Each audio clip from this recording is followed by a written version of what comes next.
YouTube, it's Mortimer, and today I have a video for you guys all about how to get around in Japan. Now, I have been to Japan now 3 times, and every time I go, I get tons of questions from everybody asking what's the best way to get around Japan. They're worried about not being able to drive there, or maybe they just don't understand the language and they don't know how they're gonna get around. So I'm gonna touch on all of that today for you guys. I'm gonna tell you all about how to get around in Japan. Now, let me just start by saying that I have never ever driven in Japan. In America, I do have my driver's license and I do have a car of my own, but Japan, unlike America, drives on the left side of the road. So it's very jarring when you see it for the first time and you're used to driving on the right side of the road. And I have to have an international driver's license to drive in Japan, which I just don't even bother with because public transportation in Japan is literally the best. I would say the best in the world. Now in Japan, if you want to take the subway or the train system, or any of its many different rail systems that are out there, like the bullet trains, all of them, there are a couple different options to you. You can either go straight up and just pay per ticket. You go, like say if you're in Shibuya and you want to go to Harajuku, that's just one stop over, and it'll be like $1.70.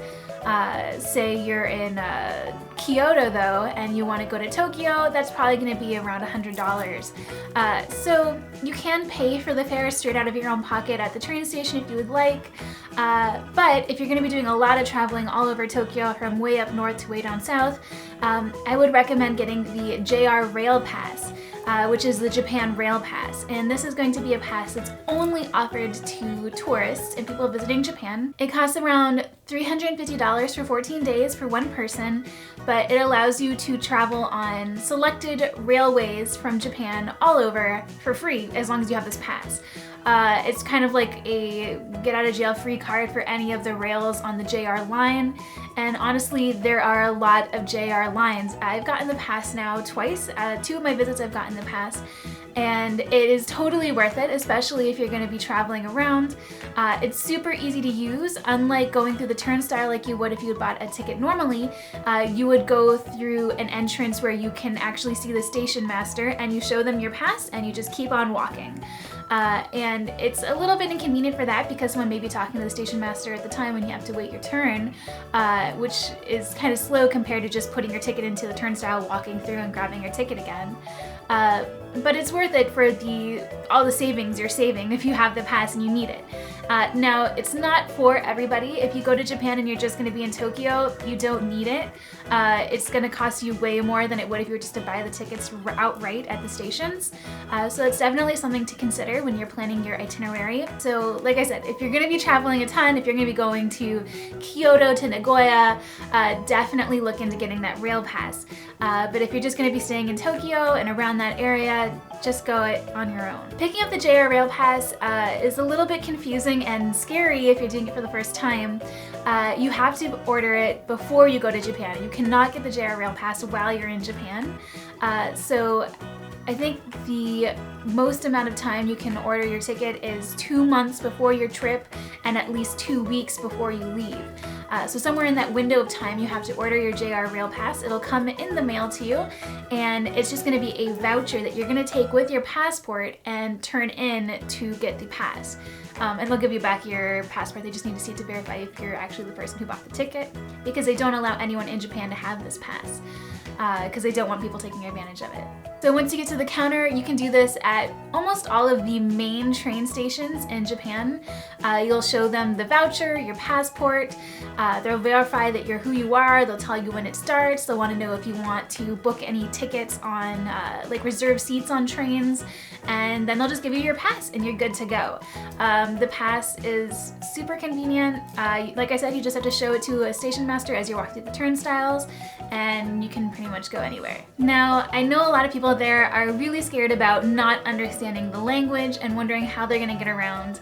And let me just start by saying that the first time I went to Japan, I was 17 years old and I knew no Japanese. I didn't know anyone in Japan. I didn't have a tour guide. I wasn't with anybody except for my identical twin sister, Jean. She didn't speak Japanese either. And we got along just fine. Now that was about 7 years ago, and there's been a lot of advancements in tourism in Japan. They're trying to get more tourists in, so there's a lot of signs and a lot of different maps and things all over Japan that are in English, especially in the Tokyo area. You'll find a lot of people who speak English in Kyoto too, but if you go places like Nagoya, you're gonna have a little bit of a hard time finding somebody who understands you. But everyone is super friendly and willing to help. All you have to say is "sumimasen," point out a map where you want to go, and they'll point you in the right direction usually. I would definitely recommend learning a few phrases before you go. Sumimasen is excuse me, pardon me, help me. It can be meaning a ton of different phrases.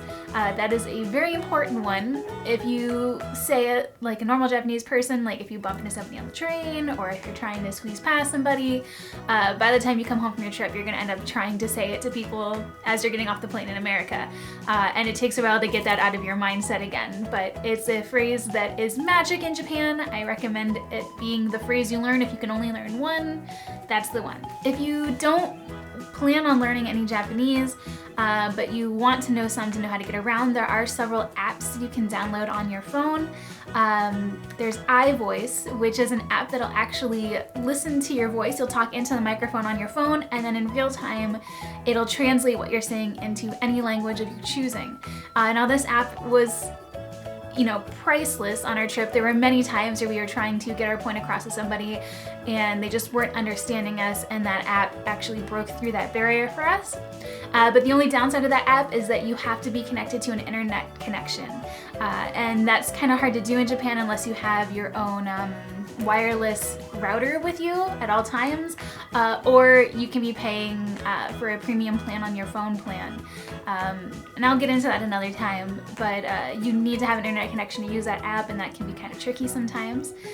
There's also another app, I forget what it's called, but I'll link it down below, and it has just like a list of common phrases, and you can go through tabs to see which different common phrases you'd want to use, and that comes in handy a lot. Like for example, there'll be like a shopping folder, and you'll click on the shopping folder and it'll be like all these different phrases of like, I would like to buy, how much is this? Things like that. And when you click on it, it says it in Japanese, and then it actually says it out loud in Japanese for you to understand. So you can even try and say it yourself if you're so inclined. But those apps are super helpful. I would recommend knowing a little bit of Japanese because it really does go a long way if you show the people that you're actually trying to speak with them. And that is just great. I cannot recommend it enough. Like I said, just try and learn a couple phrases. Hello, good morning, good evening, goodbye, things like that. They'll super help you out in the long run. But you don't have to speak a lot of Japanese to get around. There are plenty of tour groups that are in English if you're looking for a tour group to get around. You can find those at gogojapan.com and a couple different places. They have different tour groups that go all over. But even if you're just walking around on your own, you don't have to speak Japanese to communicate with people. A lot of people in Tokyo will speak English, and you'll just get along fine. I've never had a problem with like an extreme vocal barrier. An invaluable tool that I had when I went the first time was a pad of paper and a pen. You may want to have that in your backpack or your purse wherever you're going, because a little game of charades is really easy to do and kind of fun, and people will get a real kick out of it. So yeah, those are my tips on how to get around in Japan. If you guys have anything you'd like to add, go ahead and leave that down below, and please don't forget that subscribe button. I definitely hope you guys stick around to see more videos, and if you guys have any more questions about Japan, let me know and I'll try and make another video about them. But I'll see you guys all next time. Bye everybody!